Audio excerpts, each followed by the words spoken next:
Namaste and good afternoon. So today the topic we are discussing is nature of self. What is the self? What is your understanding of the self? This word I'm sure most of you must have heard. What is your understanding of this word? Anyone? The soul. Does it explain anything further than that? I mean, basically what has happened, we replaced one word for the other. God. God.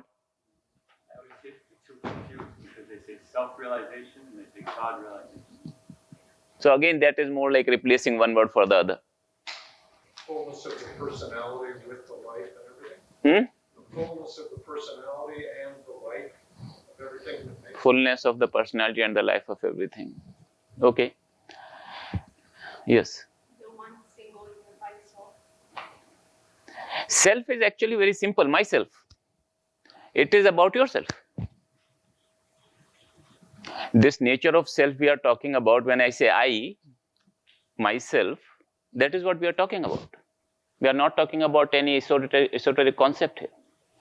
So please understand, this talk is about me, this talk is about you, yourself, the self. That is the self. Myself, yourself. So when you think this is about me, then it is meaningful. If you talk about some great concept here and there, I mean, it may be fine to hear, but it doesn't do anything for me. So this is about yourself. It's as simple as that. Self is about yourself, myself. Everybody, individual, oneself. That is what it is, the self is. So keep it very simple. That's what the self is, myself. What is the Sanskrit word for the self? Does anyone know?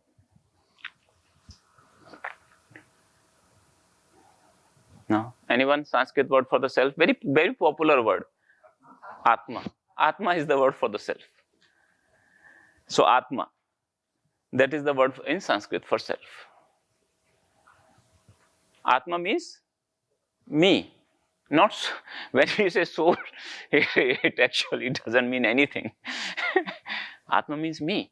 How do I address it? How do you address Atma? If Atma is in front of you, how would you address Atma?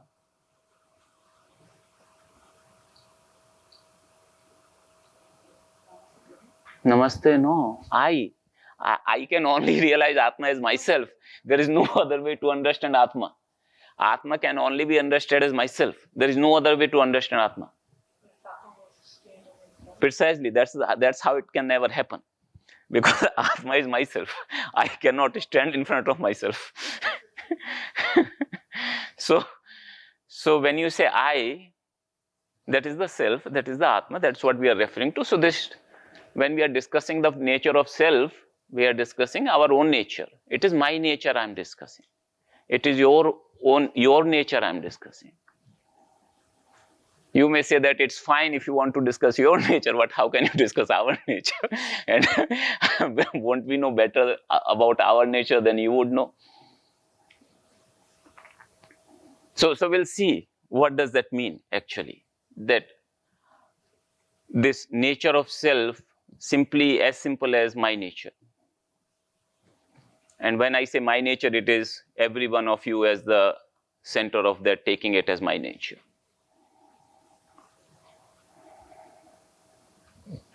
So we know our nature. In general, we have this sort of feeling that I know myself, right? That feeling in general is there. Other people may not understand me. I have this issue many times that people don't understand me. But very rarely I have the issue that I don't understand myself. Isn't there also like a capital self, like a lowercase self? Let us keep it simple. Let us keep it simple as self, and then we'll see the lowercase self and uppercase self and what are those selves. So I want to keep this thing as simple as possible without using many jargons, because jargons don't explain anything. They just make it look very nice, but really doesn't explain much anything.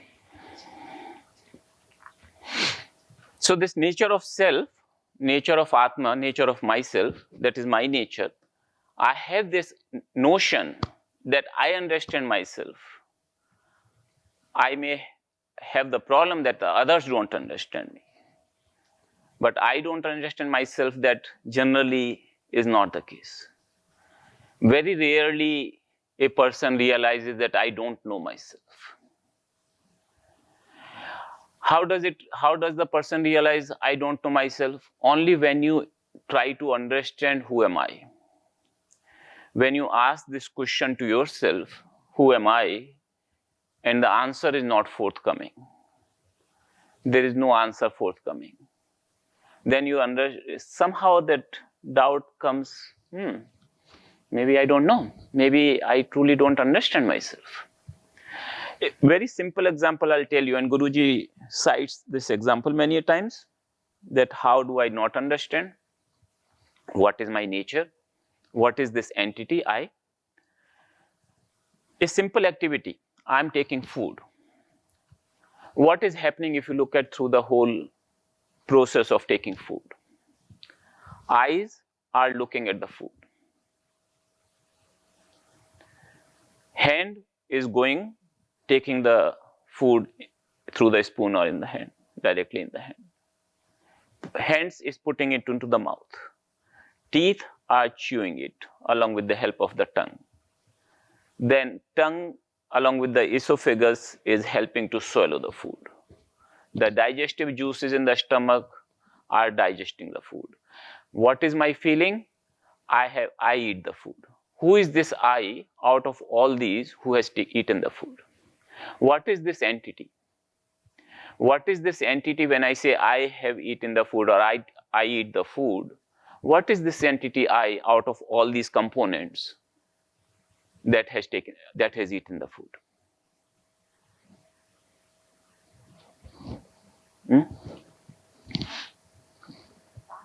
The body has eaten the food. In that sense, you are referring I as the body.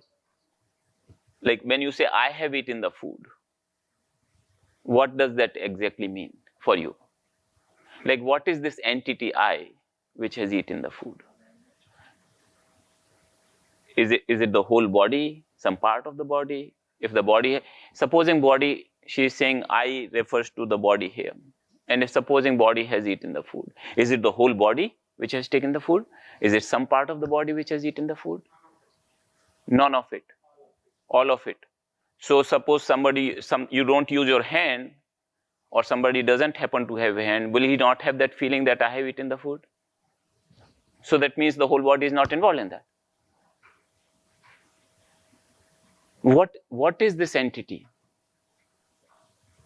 And when you try to contemplate upon it, you will be blank. That actually gives you a sense of that I don't know. Even though I'm referring this thing as I, but I truly don't know what does this mean. That who am I? What is my nature? What is this entity that I refer to as I? I don't understand. In Bhagavad Gita, many of you might be familiar with the story of Bhagavad Gita, how it came about. So in the battlefield,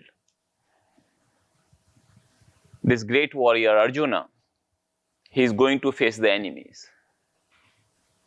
And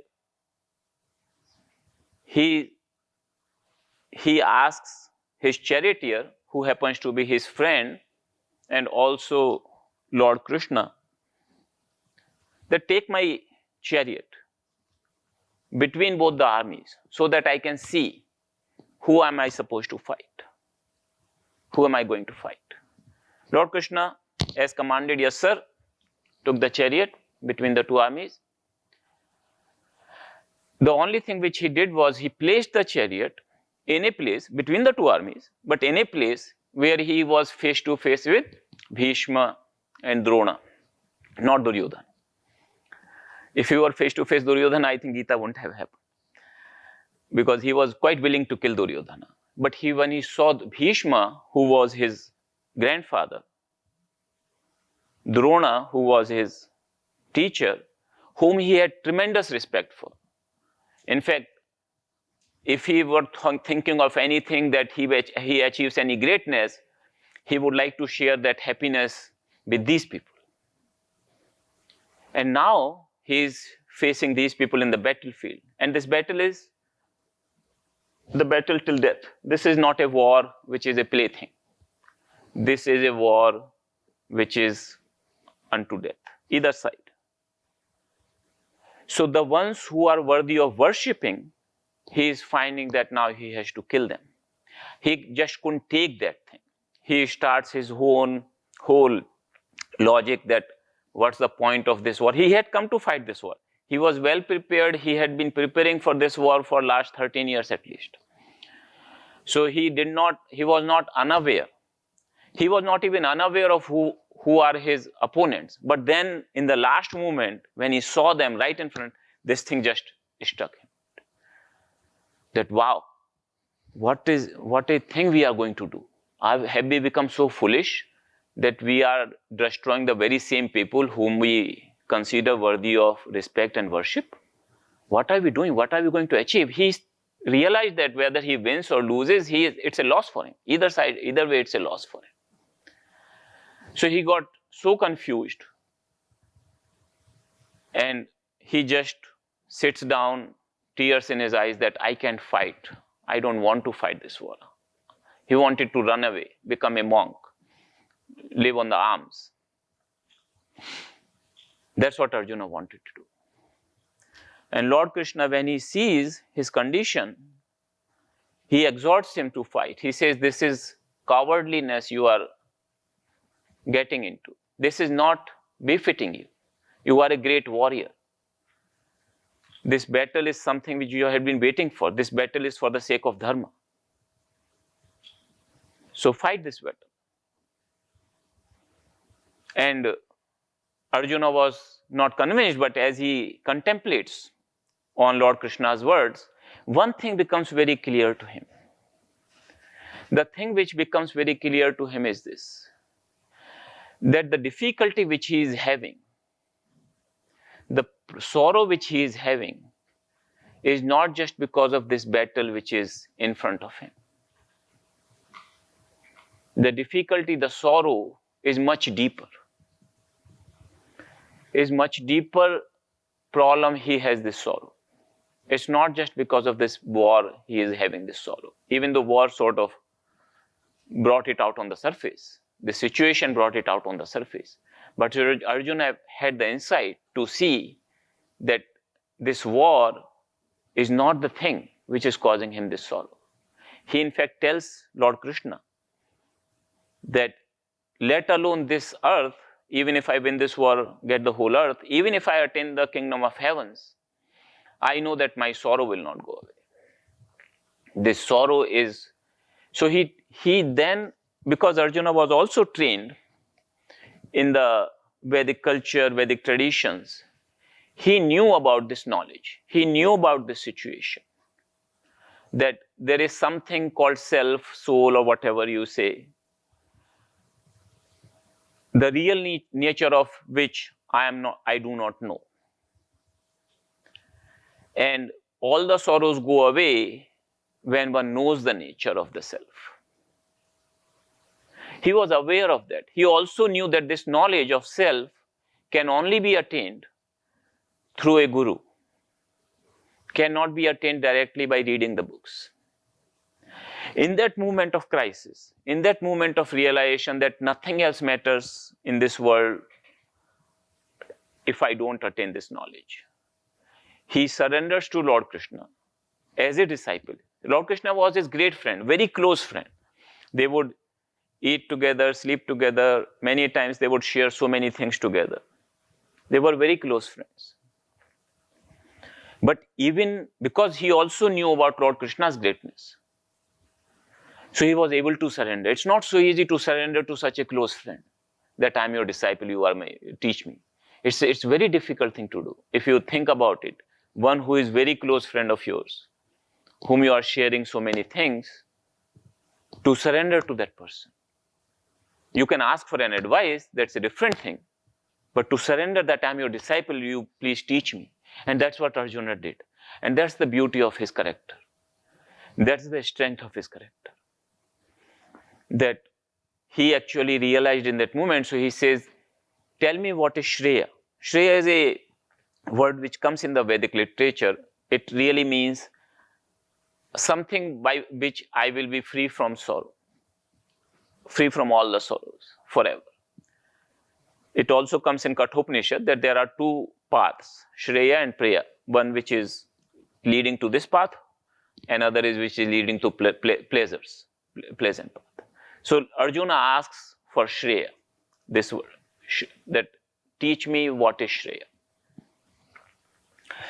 So now once he accepts Lord Krishna as Guru, Lord Krishna starts actually to teach him. And therefore, this teaching starts from 2nd chapter, verse 11. And Lord Acharya Shankara, who is known as the first commentator on Bhagavad Gita, also the most famous commentator on Bhagavad Gita, he has started his commentary from this verse chapter 2, verse 11. So the whole first chapter he did not comment, and the first 10 verses of the 2nd chapter he did not comment. Even though Lord Krishna has spoken earlier, but he started his commentary from this 11th verse of 2nd chapter. That is the reason, because that's where the teaching about the self, about this attaining the freedom from sorrow, that started. And one thing, if you go through Bhagavad Gita, one theme which comes as very clear is that freedom from sorrow. That is the purpose of Bhagavad Gita. So Lord Krishna starts to teach, and what he teaches in the first 20 verses from 11 to 30 is about the nature of self. Why is he talking about the nature of self? Because knowing the nature of self, one is free from sorrow. How is it possible that just by knowing something I can be free from sorrow? Because I'm not knowing about something which is external to me. I'm knowing about myself. If my real nature is free from sorrow, then just by knowing it, I am free from sorrow. Does that make sense? If it is something outside of me, knowing that certainly will not give me the freedom from sorrow. Certainly not forever. Maybe if I see something very pleasant, it might help me overcome sorrow for a time being, but certainly cannot give me the freedom from sorrow forever. But if it is my own nature, which I am unaware of or I am confused about, and I come to know that my real nature is already free from sorrow, then just knowing just the knowledge alone is enough. I don't have to do anything. Nothing needs to be done after that. So generally, if you look at in life, when we attain knowledge of something, it is always in order to do something. Is it not so? We attain knowledge in order to do something. There is a use of knowledge in action. Right? I become an engineer to perform some action. Become a doctor, I study the medicine to perform some action based upon that knowledge. Knowledge alone, if it is not supported by the action, is not really something that we pursue. It has to result into some meaningful action. Then only that's a meaningful knowledge. But this knowledge is such that knowing itself is end of all. You really don't need to do anything after that. Actually, the doing becomes impossible after that. That's a separate topic, but I'm just sort of in a context. So what is this nature of self Lord Krishna talks about? So if you want to go through this in detail, I would suggest to read chapter 2, verse 11 to 30. But we'll cover a few here in our class.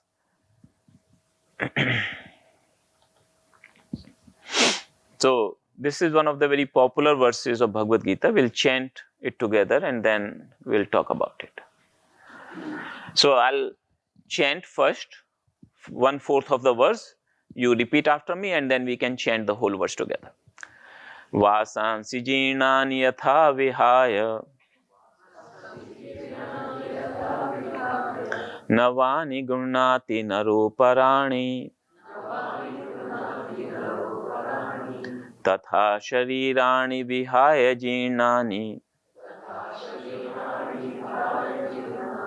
anyani sanyati navani dehi.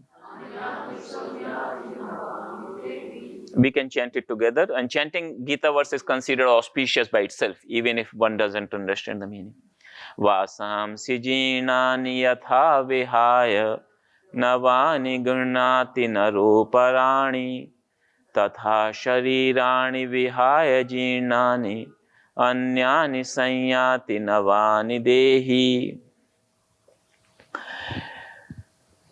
So interestingly, in this section, even though I told you that self in Sanskrit is Atma, Lord Krishna does not use the word Atma or Brahman in these 20 verses. What he is using the word Dehi or Shariri. These are the words he is using. Dehi, Deha means body. It's coming from the root word Dihi, means to burn. Means one which is burnt eventually. That is the Deha. So Dehi, so Deha is the body, and Dehi is one who has the body, one who is the master of the body. So when I say my body, I have the body. Who is this entity who is saying my body? Right? I use this expression my body. So who is this entity who has the body? That is Dehi. So again it refers to the same as me, as I, as the soul, as the self. So Dehi is the self. So what he is saying is vasamsi jirnani. Vasa is the cloth. Jirna is the worn out, old. Yatha means as, vihaya, giving up. Navani is the new. Gurnati, accepts. Naraha aparani. Naraha is the human being, person. Aparani means other. So the meaning of this first half of the verse is just like a person gives up the old and worn out clothes and accepts the new clothes in its place. Then he is saying tatha, similarly, sharirani. Sharira is also means body. So this Deha means also body, Sharira means also body. Is coming from, interestingly, two different root words. Deha, I told you, Dihi means to burn. Sharira is coming from Shri Dhatu, which means disintegrate. Body is something which keeps on disintegrating. So eventually it completely disintegrates. So that is the Sharira. And truly speaking, that these are the two possibilities for the body. That's why we either bury them, it disintegrates eventually, or burn it. So Sharirani, similarly the bodies, vihaya, giving up, jirnani, the old or the worn out bodies, anyani, the other, sanyati, takes, navani, new ones, dehi. So this dehi, this is, if you have to understand as I, what I refer to, because when I say my body, there has to be somebody who is other than the body. So it is me. So Lord Krishna is talking about yourself, myself, all of us, that just like a person gives up the old clothes, old and worn out clothes, and in its place takes the new clothes. Similarly, this self, this Dehi, gives up the old and worn out bodies and takes the new bodies in its place.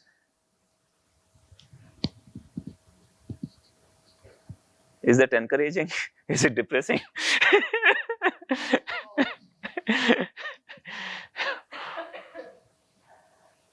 Truly speaking, what does that mean? That I cannot die, only the body can die. I will take up another body, just like the cloth wearing out does not mean my death. Similarly, the body wearing out also does not mean my death. So You will. It's actually an interesting concept. How do we know that we will die? We all have this notion that we will die one day, someday, always in the future. How do we know that we'll die? Huh? Because other people die, so is it an inference? Is it an inference that by which you know that you will die? Is that how you know? So you just believe? You just believe? There is no proof that you will die. You don't. Is it just a belief that you will die? It's your experience. Huh? No, but that is inference, right? Even that is belief only. It's an inference that I'm seeing the other person's dying, therefore I'll die. It's an inference. It doesn't have to be. Why I brought out this topic of death, that we truly don't know. It is a fact. We truly don't know. The only pramana, only way we know is the inference. Inference we know is never a certainty. That is the only way we know that we are going to die, because we have seen other people dying. But that's just an inference. There are thousands of things which can happen to other people, don't happen to me. So it is an inference. Yet that sort of certainty is there in everybody's mind that I'll die one day. At the same time, you see why the death is so interesting thing. We are going a little bit off the topic, but it's okay. I have to finish by 4:45. In Mahabharata, there is a very interesting episode called Yudhishthira Yaksha Samvada. So this eldest of Pandavas, Yudhishthira, he is the dharma personified, like he is given to righteousness. No matter what how trying the circumstances is, he will not give up the righteousness. And that's how you see his life in Mahabharata. And then he is exiled to forest. He comes across a situation where his 4 brothers are dead. And that was his sort of whole life, like his brothers are his life. And he sees his 4 brothers are lying dead. And there is some semi-divine entity who is claiming that these brothers are dead because they did not follow my instructions before drinking the water. And they were very thirsty, they just drank the water, did not follow my instructions, and therefore I am the cause of their death. And if you do the same thing, you will also die. But if you answer my questions before you drink the water, then it will not happen. So Yudhishthira, because he was very wise also, he said, yes, you can please ask the questions. One of the questions he asked, that what is the most amazing, most wonderful thing in this world? And Yudhishthira answers that every single day we see that people dying, or hear about or know about. Yet I keep on living as if I will never die.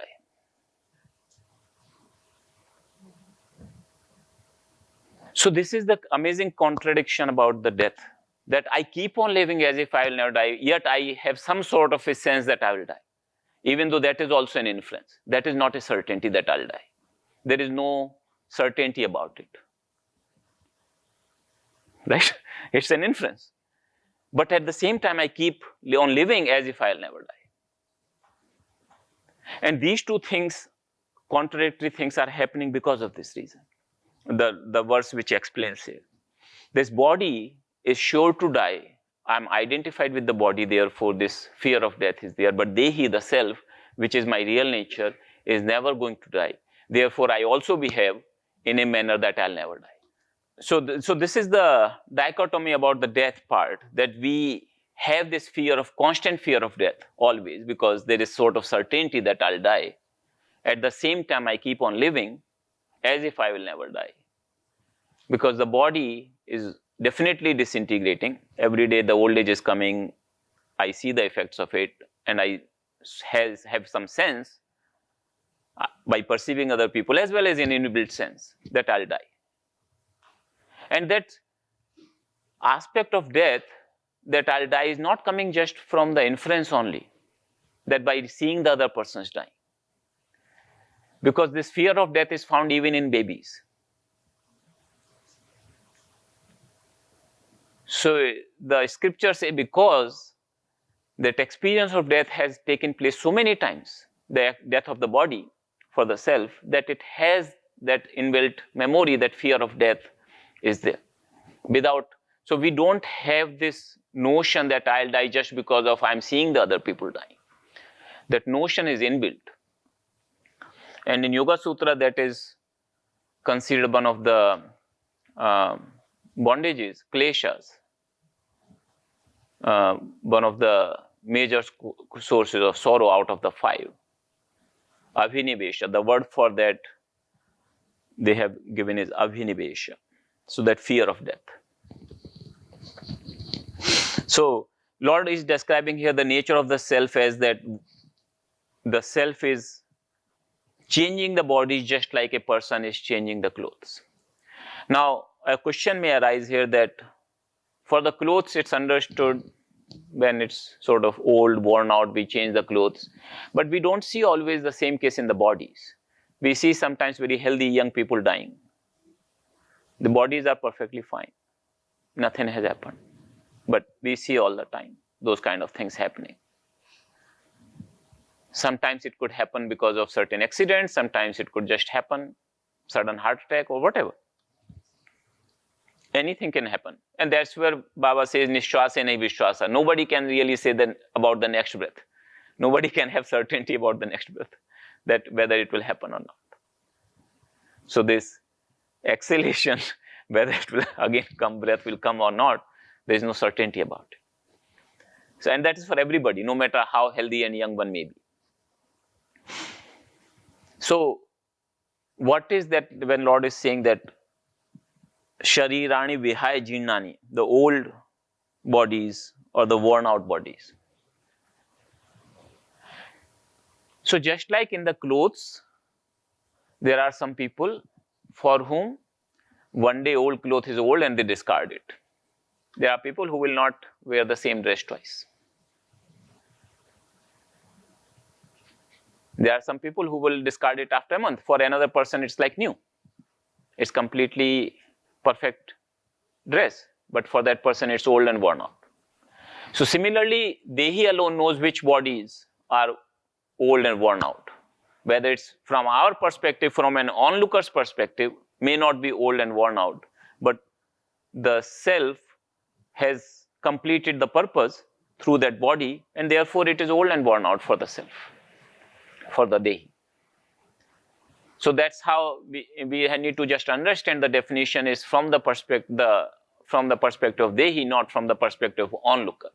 Otherwise, this question will arise that why the young people or healthy people will die. This self cannot be cut by the Shastra. Shastra is the weapons. Weapons cannot cut it. The fire cannot burn it. Pavaka is the fire. Fire cannot burn it.